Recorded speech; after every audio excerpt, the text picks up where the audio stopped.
As soon as I seen video footage online. To save money, the city stopped pumping water from Detroit and started pumping it from the Flint River. On social media and on the news. The water in some homes has more lead than the filters can handle. Just over and over and over and over again. President Obama has now declared a state of emergency. It just hit home. Me and my co-workers, we just sat down during break, typical talk, this situation going on in Flint. And quite a few corporations and organizations, they're doing their part. I said, what can we do? And sure enough, I made some phone calls, put it on social media. On January 29th, this coming Friday, I and some co-workers and good friends of mine will be making the trip to Flint, Michigan.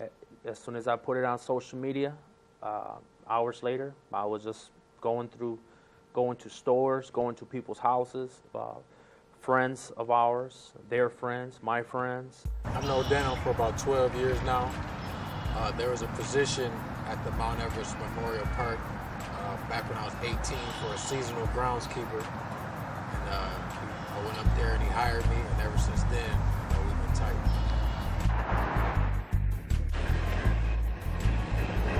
I know Dan for years. He's a DJ. I met him years ago through the DJ pool. Obviously an outpouring from everybody. Got several cases. I didn't forget how many cases we got, but I bought a lot of water. Quite a few monetary donations.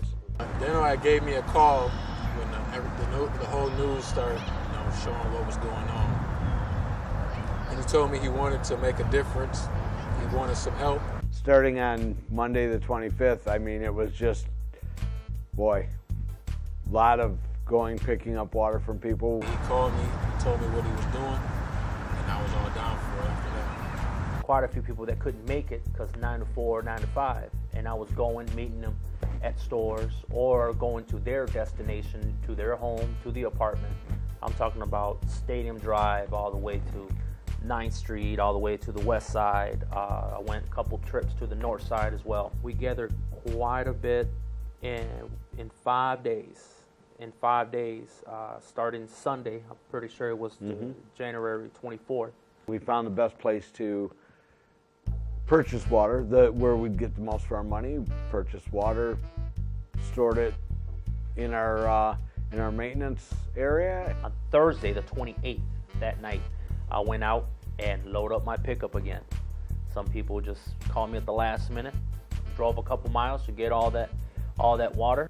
On Thursday, the 28th, started loading our truck. Boy, I'm figuring we had upwards of 6,000 bottles of water that we collected. And then we were also blessed enough that we were able to actually stop a couple miles away from our destination in Flint and pick up more cases of water. The name of the place that we did made that delivery on the 29th, that's Our Lady of Guadalupe. Now, what street is this church on again? Coldwater. I just had to make sure. Kind of ironic. A little bit. They had us pull around to where we could unload. Some people that were staff members there through the church, and other individuals that were there, they were just volunteers, friends of the members from that church. There were probably at least 24 people there to help us unload. Very, very friendly, very grateful. And these people, where this church isn't even affected by the water issue. They're on a different water system. They're on a different water system. They did tell us that we were our third group of Kalamazoo that had delivered there in the last week. They did mention a church from Kalamazoo, and there were like one semi, I think they mentioned, and a couple U-Hauls from another church. It was probably 6,000 plus.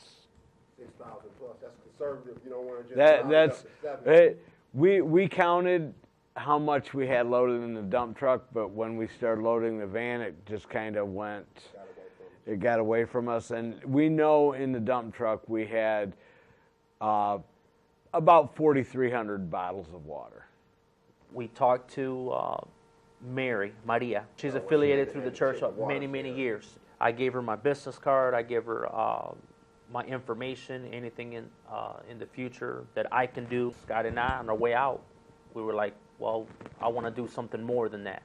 So I just turned around and just gave her, I think 50, 60 bucks. And Mary, she told me there is quite a few family members that are telling her they would love to have access on baby wipes, hand sanitizers, adult wipes, and small tubs like to take baths for newborns. I did not expect it to do that amount of water in 5 days, but with me just opening my mouth. We were contacted by Dan at Mount Everest, and he had mentioned that they were going to make a trip to Flint with water for the residents of Flint, and asked if we wanted to help out, so we had agreed to do that. And he asked if I would contribute to the goal of water for Flint, and I was more than happy to do it, and I was very pleased that he asked me. Asked again, I'll just keep doing it. I think we connected with people from the heart, you know. Hopefully soon I will get involved a little bit more on what I did. I'll do it again. We're talking about just water, you know. I think that's great. I think that was a great way to do it. That was using social media was Dan's idea. People gave what they could, from one case up to, you know, sizable cash donations to purchase water. And put it on social media, which I did. There's even 3 people that I haven't even seen in years. They seen my video, they shared the video, and they did not have a chance to donate water, so they gave me 40 bucks here, 50 bucks here, and we went to the same stores, either to Office Max or Costco's, you name it. Unbelievable response, and till today we're very, very blessed. I pray a lot for those people. I'm just hoping that things get resolved in Flint. I'm hoping and praying the best for the people of Flint, and I'm hoping that the people of Kalamazoo continue to be generous and help the people of Flint until the situation's resolved. I'm very touched by all the individuals, all the residents, all the companies that have helped me. Thank you so much to everyone that contribute.